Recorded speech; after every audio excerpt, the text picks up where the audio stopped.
is there a specific growth channel you found in the world of B2B SaaS as sort of your go-to first play? This is my fifth startup now, and across all of my ventures, the only thing that's helped me in my 0 to 1 has been outreach with low CAC in the most effective way without having connections in the space. Outreach is the only one that's kind of helped me offer value and then offer a way to kind of book a call. Don't just ask them to book a call because then they don't have an incentive to book a call. At 18 million ARR with 55% total margin. First thing we thought is how are we going to distribute this product before even writing the first line of code. That's how we kind of approached everything we were building. 0 to 1 is super manual. It is very hard to get that product in the right place. But then once it's going, this magic trio is a very beautiful thing.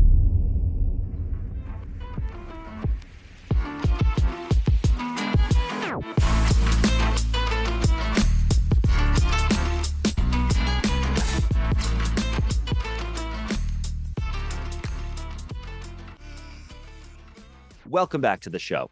Today's guest is the founder of Zapmail. He is here to tell all of us how we can go from 0 to 10 million ARR without the hype of companies like Lovable or Cursor or Replit. We're very happy to be joined today by Alan D'Souza. Alan, welcome to the show, my friend. Thank you. Great to be here. Well, we're excited to dive into this. And Adam, what are 3 things the audience will learn if they stick around until the end of the show today? Number 1, you're going to learn why chasing viral buzz or brand hype is often a distraction and how to focus on the unsexy growth playbook that drove 10 million ARR in under 18 months for a non-outlier company. Number 2, you'll get the precise strategies and most efficient growth channels for getting from 0 to 1 million and then 1 million to 10 million, bypassing time-wasting go-to-market tactics and ensuring your quickest path. And finally, last but not least, you'll understand how to implement the disciplined operating model that Alan uses to prioritize measurable results, giving your startup the unfair advantage over flashier competitors who lack focus. This is the most excited I've been over an episode in a long time. We were just talking to Alan. He's currently at 18 million ARR with 55% total margin. And he's like, it's something disgusting. Like what are you like? Not even 18 months in or something like that? When did you say July of last year you started the business, you said, or June? June of last year. Yes. June. Okay. So, I'm no mathematician, but that is, aside from like OpenAI and Cursor, that's the fastest, I've ever heard of anyone do anything. So I just want to I was telling Alan before this show that I was stuck at 3 million ARR for many years, like 5 years.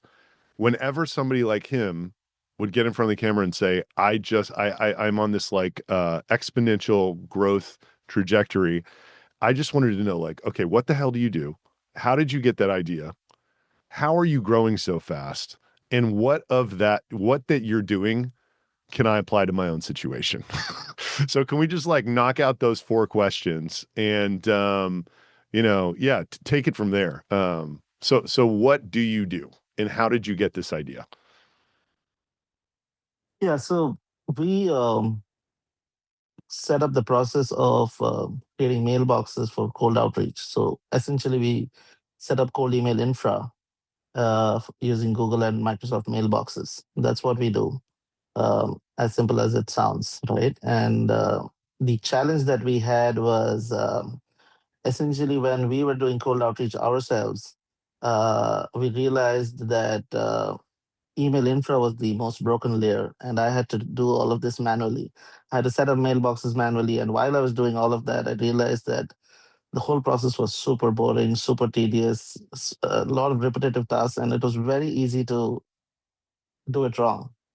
So I said, okay, here are the steps that worked well for us, and here are the things that work right.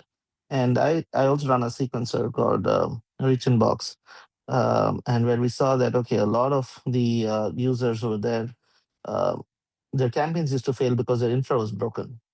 I said there should be a better way to solve this, and that's how we came up with Zapmail. We said, okay, let's kind of figure out, let's kind of share the playbooks of what worked for us. Let's kind of automate a lot of these stuff, the steps that work for us, and put it together, help set up cold email infra at scale for people. That's how we came up with the whole idea. And is And the growth in the Zapmail part, or is it in the sequencer part? Like what's the composition of revenue between those two? I think today we're talking only of the Zapmail part. Yeah. The numbers that we were talking Yeah. of. The sequencer part is a part of my venture studio called Outbox Labs, where we have the sequencer and a couple of other products over there. Yeah. So here the numbers, the growth that we're talking is mostly in the Zapmail thing that we spoke about. Yeah. But cold email infra, what we did and what we realized was just do things, repetitive things, the boring things. Just people don't want to do boring things, right? So you kind Right. of when you're consistently doing boring things, I feel that's the easiest way to succeed. Wake up every day, have your solve three things or four things that are compounding every day, right? So just focus, ensure that you're solving the three largest problems for your customers every single day, Yeah. and ensure that your support is top notch. Ensure that your audience is very clear, like who's your target audience, right? Who's your exact target audience? What is the thing that you're solving for them? And keep on compounding every day, and that's it. Automatically your channels will start working for you, and you get moving there. So who is your target audience with this? Our target audience is so the way we structured our product from day zero was in a way that agencies, large format agencies, could use it, so they become distributors of our products, right? So we set it up such that you know uh, so we realized what the agencies need to kind of use a product like ours, right? They need to create workspaces. They need to be able to manage their billing properly. So we built it in a very agency friendly manner. And we reached out to all of the large agencies and told them that, okay, here is a way to kind of, set up your entire infra in one click, kind of have all of it organized. Know that, okay, with one click, you can set up mailboxes, delete mailboxes, because client churn is a big part for agencies. So build Yeah. it in the right way for your audience, set it up in the right way, and that's how for us the large part of our business comes from agencies. Then we have a large part of our business coming in from SaaS platforms that use us, Like AISDR that the use sort of instantly smart lead, like that kind yes, of situation. The people who are yeah, actually doing the running pirate cold platforms. email. Yeah. Yes, the sequencers and also AISDRs, which kind of, the infra in the backend is powered primarily through us. And then you have SaaS products that build on top of us. So yeah.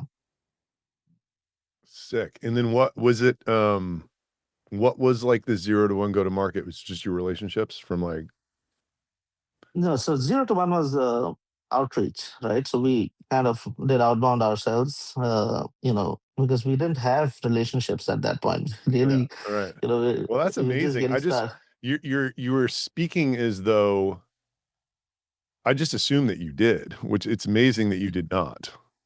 Yeah, Uh, we didn't have any relationships at that yeah, point.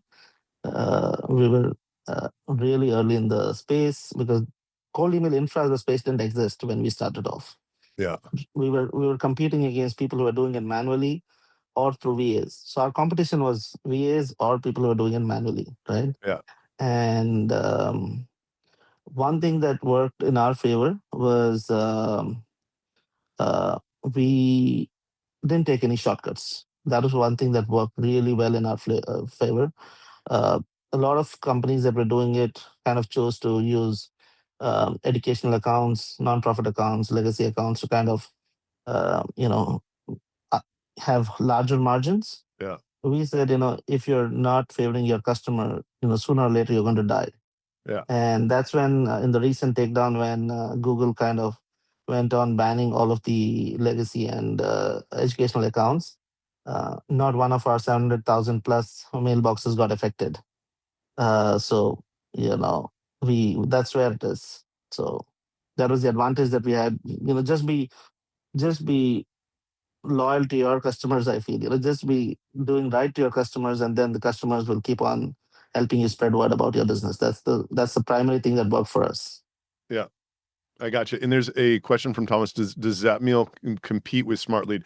Zapmail, and if I'm hearing you correctly, you are a vendor to Smart Lead for Yes, automated infrastructure setup. You're like built in inside the app, right? absolutely, absolutely. So we power a majority of the Smart Center mailboxes over there. So within Smart Lead, when you go to Smart Center, and you have the option to buy Zapmail mailboxes from there. Incredible. Just because I know everyone loves this question, I'm going to ask it.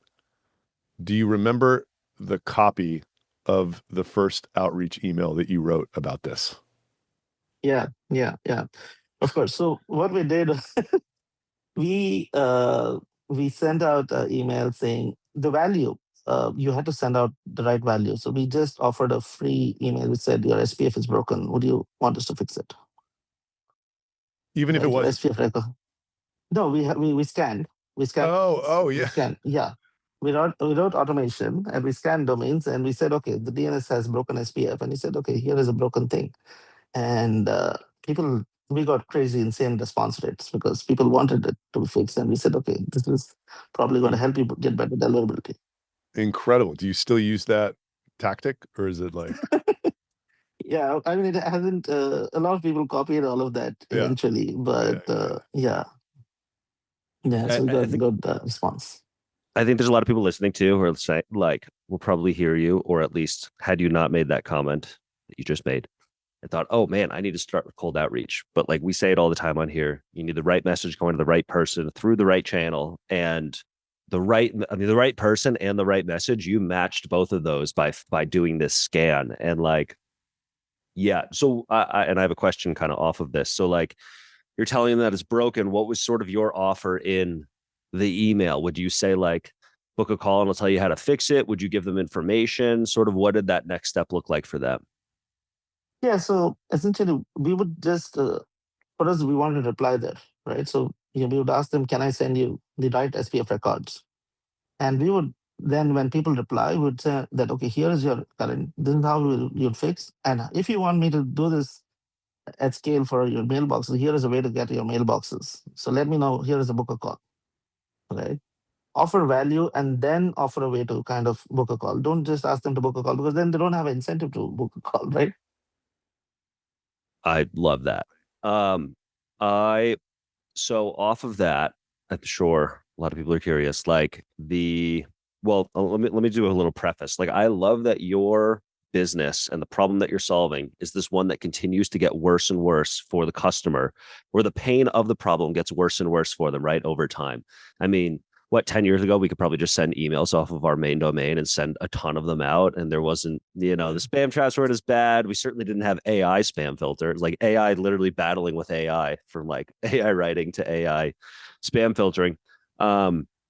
We had Taylor Heron on here who has done a ton of cold email for us and other folks.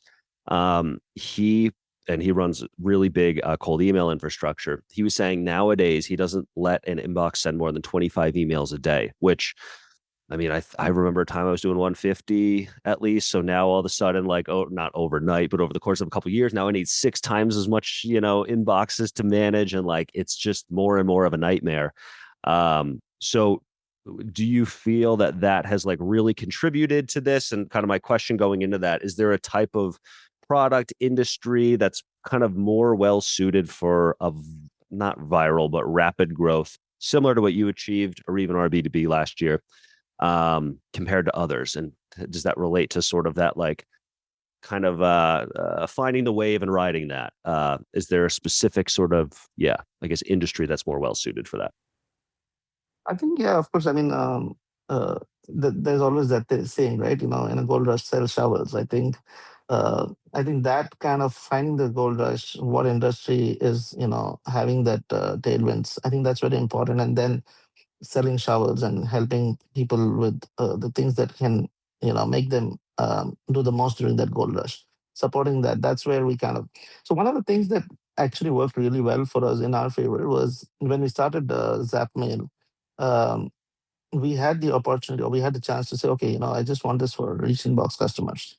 I could have just done it saying, I want this infra only for my customers, only for my sequencer customers.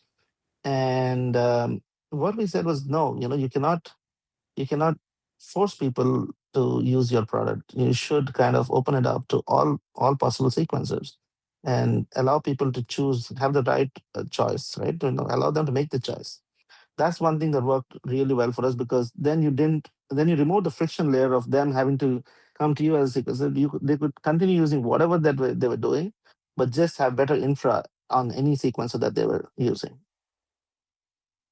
So I yeah, mean, that's yeah. where it is, I think. And then I was talking to you about this before the show. It's like you mentioned, there is the sequencer space is interesting because their customers are probably the agency. Their best customers are probably agencies too. The agencies themselves are probably decently sticky, but the customers of the agencies are high churn.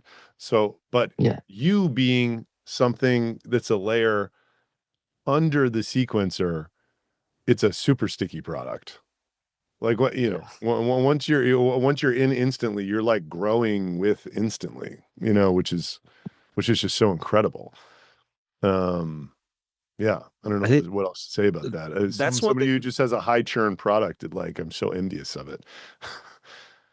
It's another thing we learned from the Nick Weldon episodes. So Nick runs 5x5 data co-op, and like finding a space to occupy within the market that you're serving, like a space between either like different infrastructure players, or you're talking about agencies, or other platforms. Like it doesn't just have to be this like end user.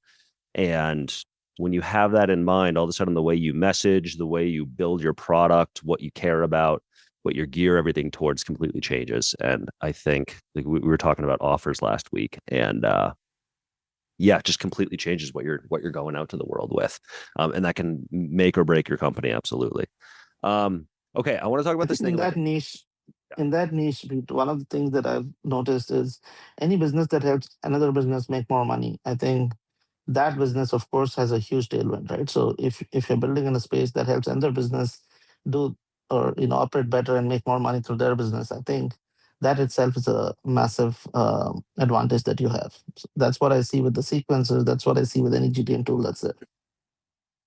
So when I go through your website, you don't like, I think when a lot of people go to this like, top line boost route, they really try to spell that out and almost draw the line almost too like between two really distant dots.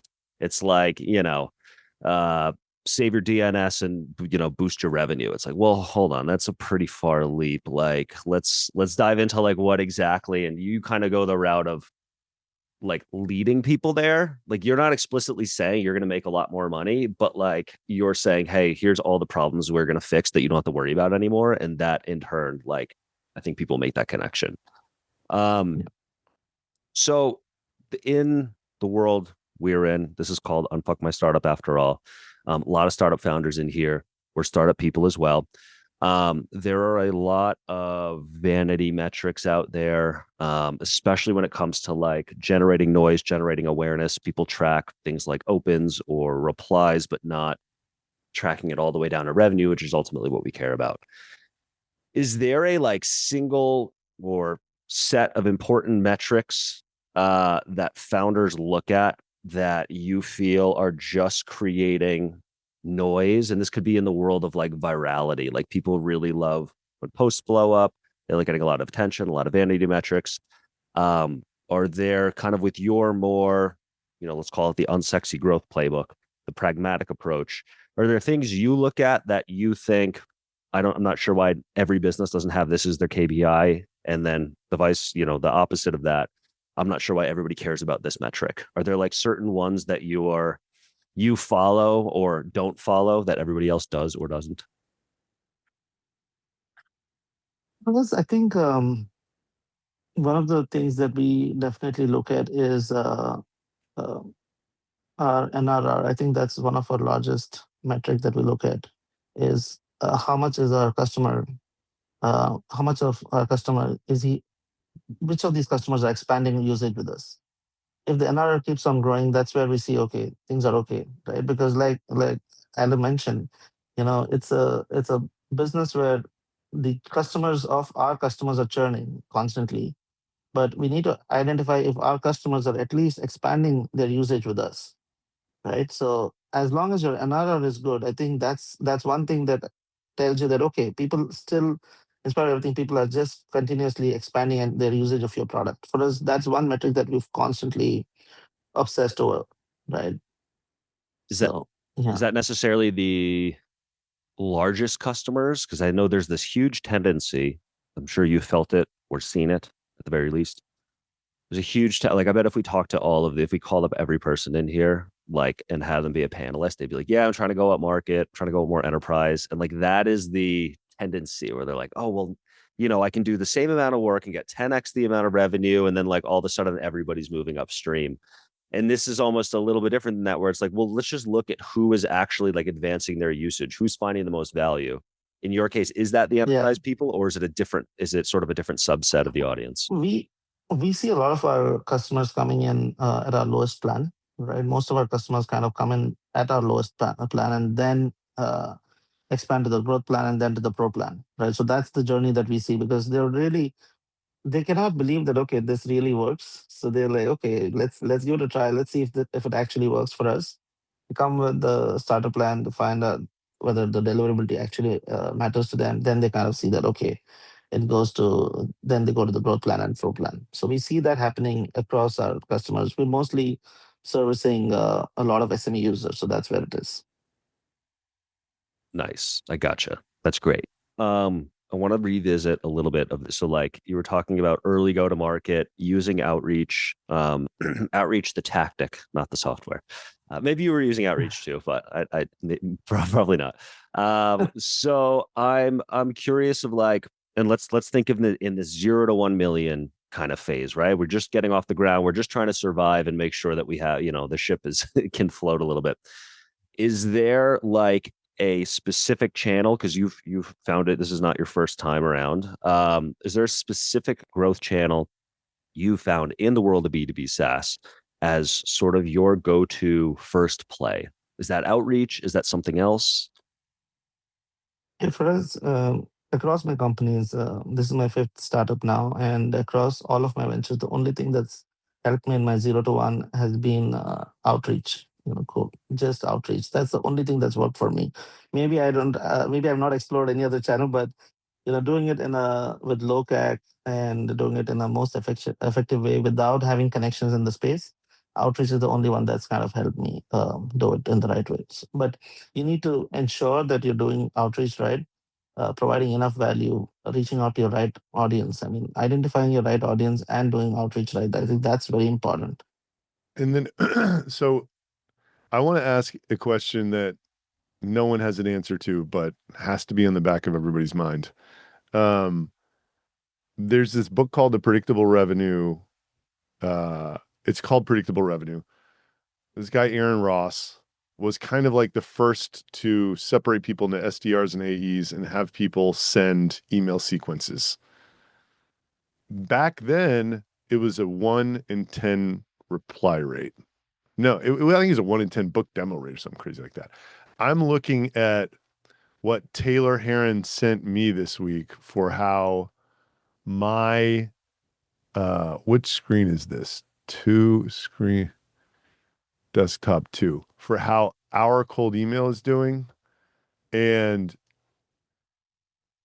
I'm looking at 87 positive replies out of 58,000 emails delivered. That's like 1.5 in 1,000 sign up for my free plan. Right? Like, and it's working well enough to keep going. And like, I think it's a good complement to everything else I have going on. But like, what is the future of this? You know what I mean? Like, obviously this is because spam filters have gotten so much better. We've just responded with more volume. Like, is this to a point now where it's so low, they're not worrying about it anymore? Like, I mean, I guess the trend doesn't look good between 2012 and now. What is your view on the future of this practice? Yeah, I mean, I'd seen slightly different numbers. The data I saw was one positive reply in about 170 emails that were being sent. So, I mean, How long I ago? think In 2012 or no, recent, recent? 25 with Yeah. some of our outreach. Yeah. This is the response rates we saw, which was Well, 1 that's on amazing. 170. Yeah. And I mean, it could vary by industry to industry, but I mean, I think you're right. I mean, on average, it should be a one positive reply and about 400, 500 emails. Yeah. But I think it also depends on what stage of your journey are you at, right? Because I think for RB2B, you're sending out, you've been sending out emails for about a year now, Right. Totally. or It's more, the right? same email. Like Yeah, yeah, it hasn't changed at all. yeah. Same email, and you've been sending it to almost a similar time, right? Probably. Yeah. Yeah. So I think that also matters. Wherein if you're at a 0 to 1 journey, your initial response rates are going to be much better because you have a different copy and your kind of your audience is seeing your solution for the first time. But then I think the positive reply rate, of course, keeps on tanking as you keep on reaching out to the same audience. That's what I feel. Right. Where do you want to start with this one? I want to dive slightly. Before we leave the outreach world, you see so many people, Alan, who are doing outreach. You've done it yourself. Is there like we talked to a lot of founders here and in other places. We see a lot of patterns, both between the successful and the unsuccessful. Are there patterns that you see, especially because of what you do, between people who are like really making cold outreach work, like yourself, where you're not going right in and asking them for a meeting and being like, here's my product, do you want to buy it? You're saying, hey, here's something that you can fix. Here's how you can fix it. If you need help doing this in the future, I'm here for you. So I'll let you, I kind of led into that, but there's certain patterns you're seeing with people, both successful and non-successful with outreach, and what might those be? I think what we've seen kind of evolving better right now is a combination of content plus outreach, right? So, your reply rates drastically improve when they've seen or read about you somewhere as well, along with your outreach, right? And we call it the magic trio, right? Content plus outreach plus retargeting. If you're able to do that and they've seen more of your brand everywhere, and or if they've seen more of the problem that they're facing everywhere, and then they're like, okay, then maybe let's respond to this. I think that's one thing that's kind of working really well for a lot of people. Of course, I mean you know the copy is your most important part because I still see a lot of people, and we get a lot of people on our support who say, Alan, your product doesn't work, and I'm like, okay, what is not working, and they're like, we sent out an email with attachment and links, and it's just it's bouncing. And of course, it is going to bounce because Yeah. you, you put in an essay over there and you attach the PDF over there, and then you have a calendar link over there. Of course, it's going to bounce. This is so I think, I mean, other than those, I mean, those are the basics, right? So your copy has to be top notch, offer value, and then if you're able to complement that with LinkedIn content plus retargeting, I think that is what we see working really, really well. Would you advise against going into content retargeting? Because now we start to rope in more channels until you're a little bit later along, maybe that 1 to 10 journey. Yeah. Yes. In your 1 to 10, I mean, initially your first 100 customers or so should only come from email. As simple as that. Because these are the customers, who are just willing to take a bet. These are people who you are getting on calls with right away. The founder is doing this everything by himself, right? So I think that's very important. I wouldn't even recommend having an agency initially to do it because, I mean, like even to get an agency to do it, I think you should first understand whether your product is getting the response before you get an agency to scale it or experiment with a new channel, right? Unless you have that, if you're going to go to an agency, they're not able to create magic for you without you having to discover yourself. We talk about this. Yeah. Yeah. Well, there's just a lot. I was just talking to another founder of he's got an agency, but he's got a very early stage SaaS. Like I'm talking 6,000 monthly recurring revenue. And it's kind of been there for a while. Right. And he's like, I watched your 0 to 10, sort of asked me a question about product market fit. And he's like, it seems like you want to incentivize people to give you feedback, but the problem I have is people don't take the tool seriously enough to give me feedback. And then it's like, okay, well, the difficult response is you probably have the wrong tool, right? Like this thing, you probably need to be doing something else. If at that stage he's hiring an agency to try to do anything, it's like it's already hard enough once you've built something and you kind of love it to acknowledge that reality. If there's an agency in between you and those customers and like you concocting your message or whatever, there's just way too much to question about the whole situation. You know what I mean? Like, I think before you bring in anyone, this is my philosophy. It's like, I say this all the time. If you have strong word of mouth, everything you do works. If you do not, nothing you do works.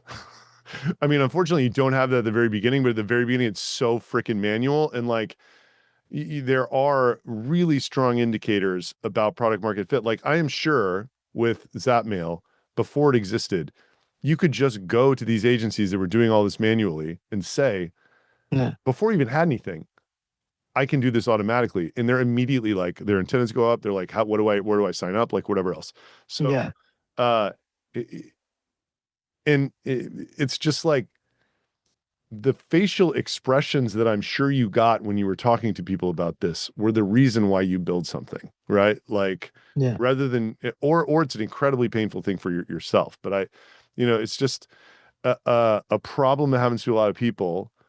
And, they want, it's like that the lack of that emotion coming out of their audience, it's just not there. And then they try to build out the magic trio without having the thing that makes the magic trio work, which is a thirsty audience, right? And it's hard. It's just hard to give founders this feedback because, again, I was stuck at 3 million. I probably shouldn't have even gotten there, but like we just found this way to acquire one pocket of customers in the email newsletter space. But then our product was not competitive in the real world.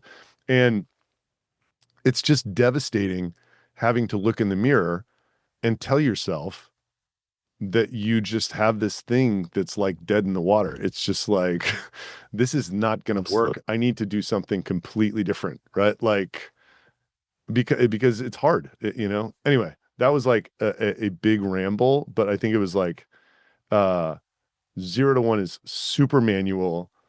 It is very hard to get that product in the right place. But then once it's going, this magic trio is a very beautiful thing, Absolutely. I mean, for a founder, I think a founder also should really understand whether he's building a painkiller or a vitamin, right? I mean, I think that's very important first of all, the founder has to be very honest with themselves, right? And which is one of the hardest things, right? Like one of the hardest things, of course. And I see that, most people kind of build a solution to problems that don't exist, and then they kind of obsess, and then they're trying to figure out an agency because then it's easy to pass the blame on someone else. Say, okay, it didn't work because this agency didn't deliver. Right. But exactly. Yeah. Yeah, the agency sucks, right? And it's sort of metaphorically similar to this, like, oh yeah, Zapmail doesn't work. It's like, let me see your copy. It's like, well, that's the worst copy I've ever seen in my life. It's like you're blaming the wrong thing, Yeah. I think it's very important.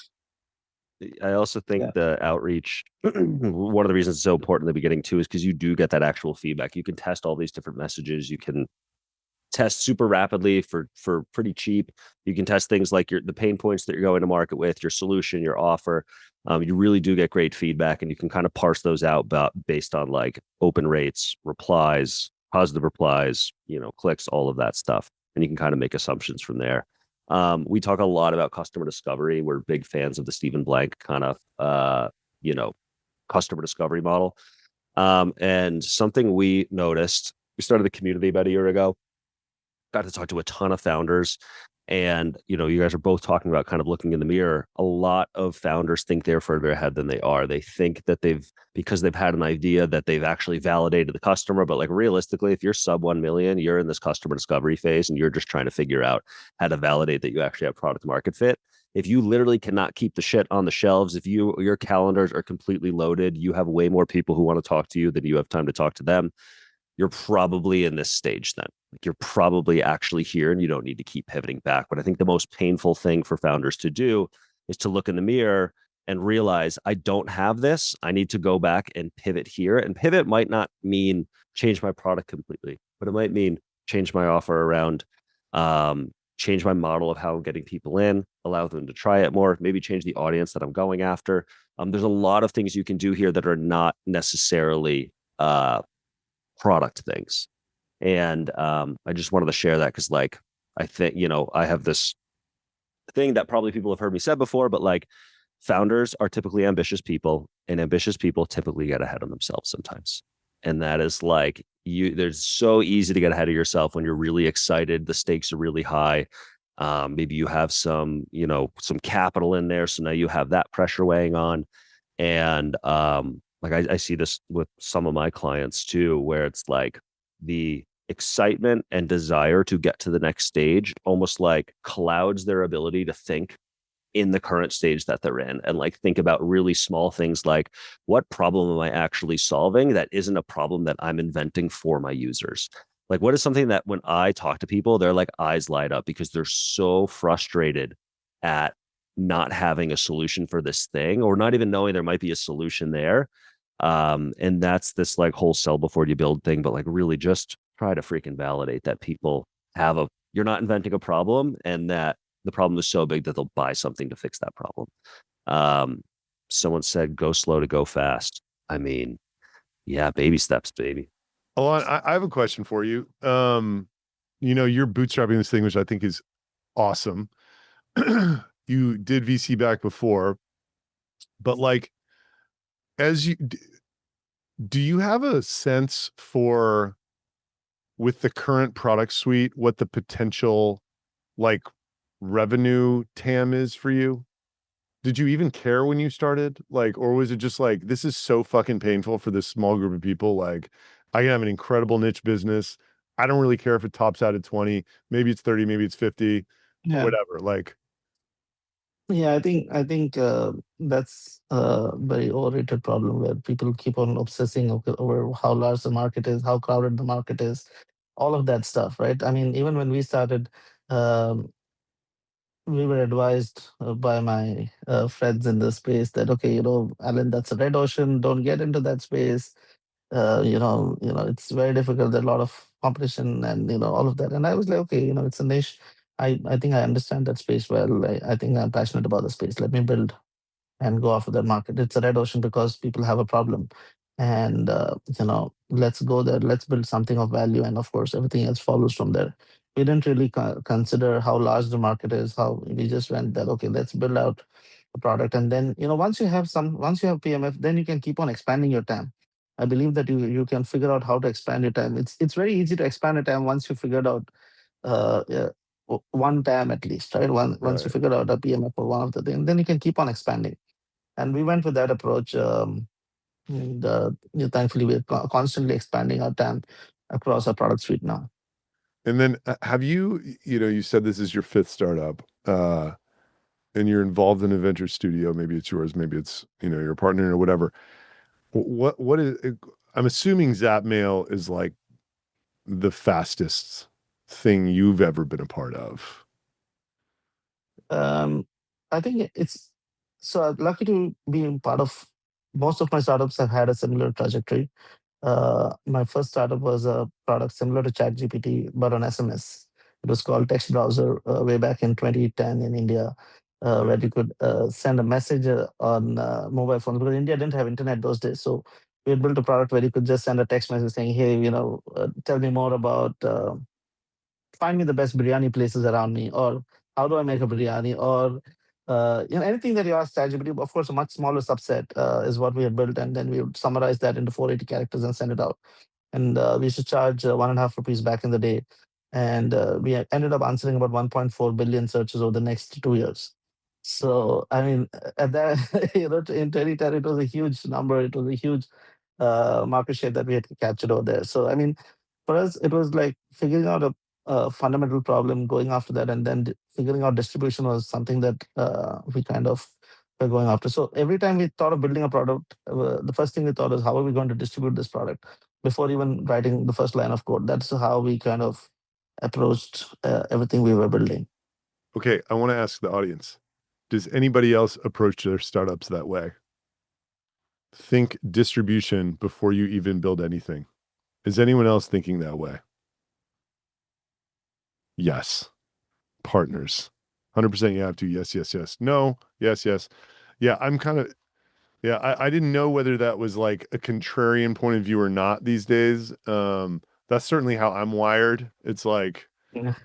you know, how is this all, how are people going to become aware of this? How are they going to like get it easily into their hands and use it? And then how are we going to charge for it? And then, okay, all of that is a reasonable hypothesis that could work out. Let's build it, you know? Yeah. Yeah. Hey man, I love that. Is there anything else in that venture studio that what am I trying to ask here? Like, so is the venture studio all around cold email? It's all around GTM. Okay. So we're building tools around inbound, outbound, and affiliate space, because we're building tools that will be required for a startup to get their growth, Yeah. and trying to see how much of frictionless journeys we can create around growth using tools. Do you That's what we do. have a LinkedIn automation tool? No, we've partnered with a automation tool that we haven't built a LinkedIn automation tool. Okay, cool. Yeah. It's just such an awesome situation. I'm so jealous of the NRR. I just like, how do I get that?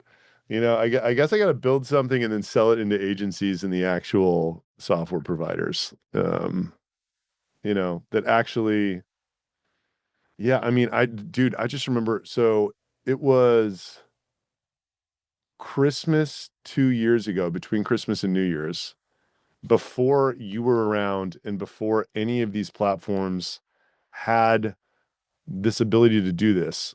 I had just met Taylor Hare and I was not working with him yet. And his whole pitch to me was like, I do the infrastructure stuff. And my buddy Andy Muborn like told me the steps to do it. And between Christmas and New Year's, I set up, 40 inboxes or something, and it was fucking horrible.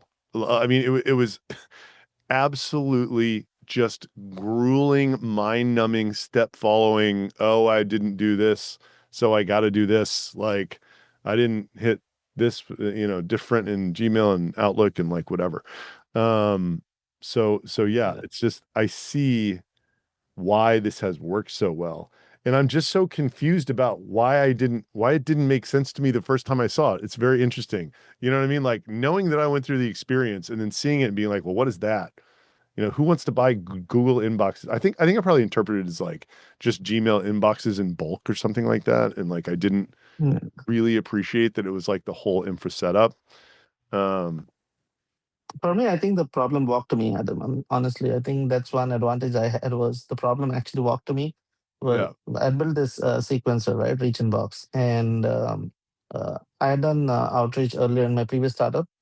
So we were in the creator economy space in the previous startup, and this was pre-chat GPT and all of that. So what we had done was we built a kind of automation flow. When anybody uploaded a YouTube video, we would kind of understand what was there in the YouTube video, and write a hyper personalized email about their video and send it out saying, okay, here is a solution for you, and so on.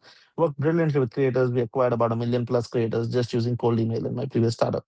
Yeah. And then when we built Reach Inbox, we saw that the product was breaking. People were just like abusing us on reviews, saying, what a shitty product, nothing works. And I was like, no, this cannot be true, because I've used the product myself. I've sent 1 million plus emails myself.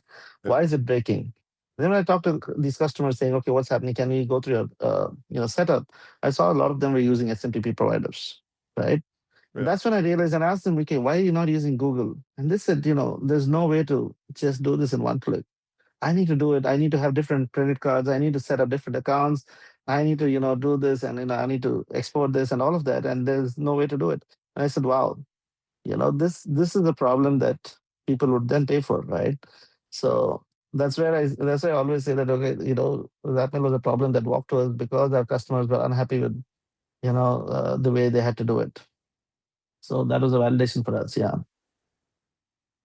It's amazing. I want to ask about, so you've achieved great revenue, you have great profit margins. Is there, and you work with a venture studio too, or, as a partner. Yeah. Let's talk spend the last few minutes talking about like operating. So I know, Adam's kind of on especially with the RB2B product, 3 people, mostly run by bots and sort of this like self-service world.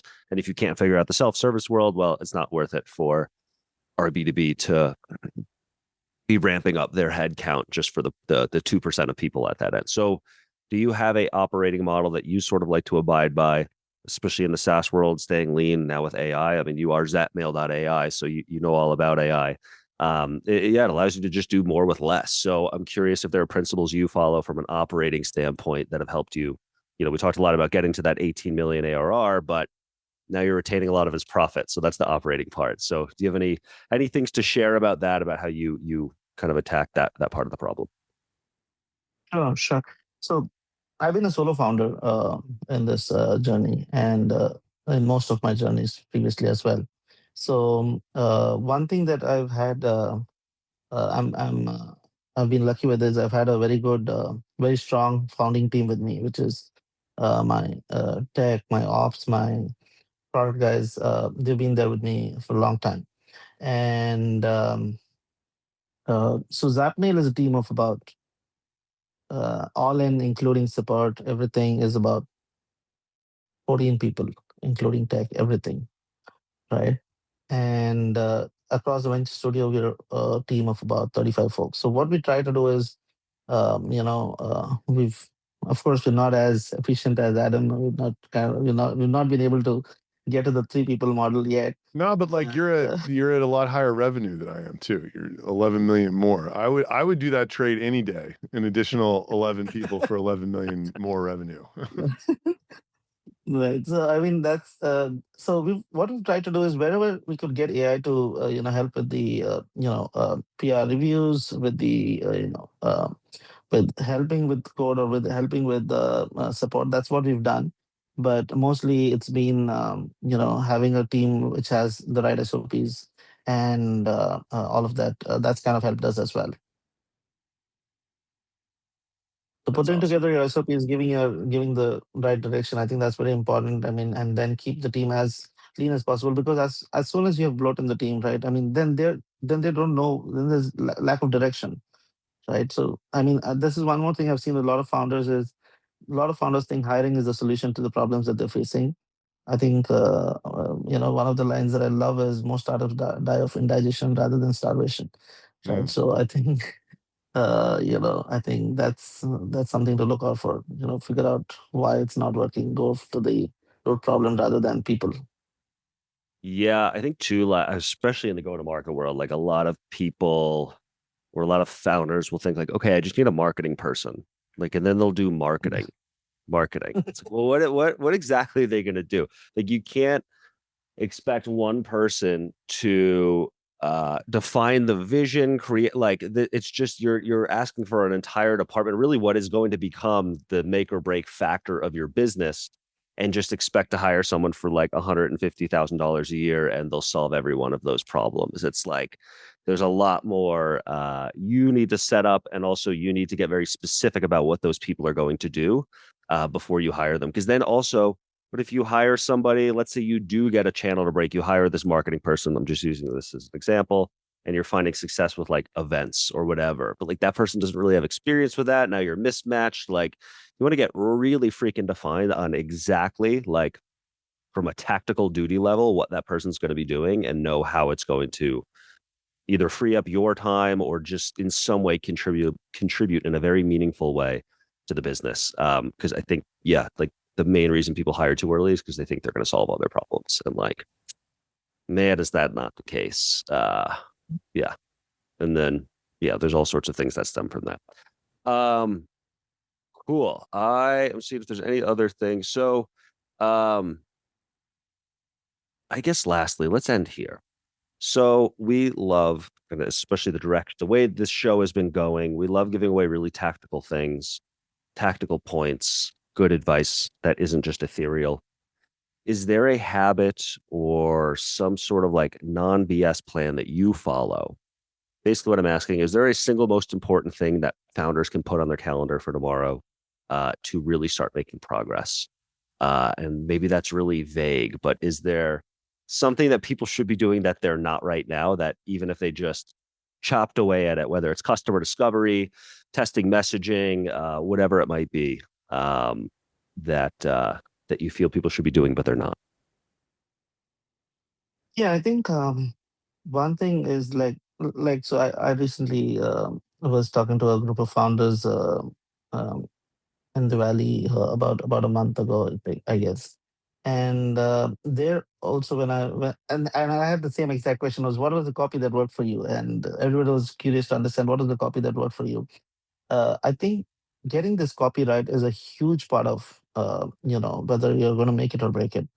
Understanding exactly, because that tells you how deeply you understand your audience, and what is the exact pain that you're solving. So I think, as founders, I think we should just go back, identify this exact copy that might really work, because it while you're writing this, it also tells you more about your own product.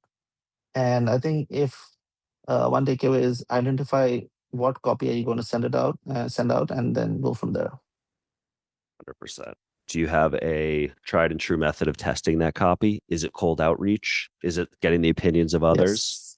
Cold Yes, outreach. cold outreach, of course. Your copy will either get bashed or won't get responses at all. You'll know that, right? You send out 1,000 emails, no response. Of course, your copy is flagged. And I think that's like I love it for that reason too. I'm glad someone like you is on the same page, because in the beginning, I'll tell people like, hey, you're just trying to understand what resonates with these people, what pain points to resonate with them.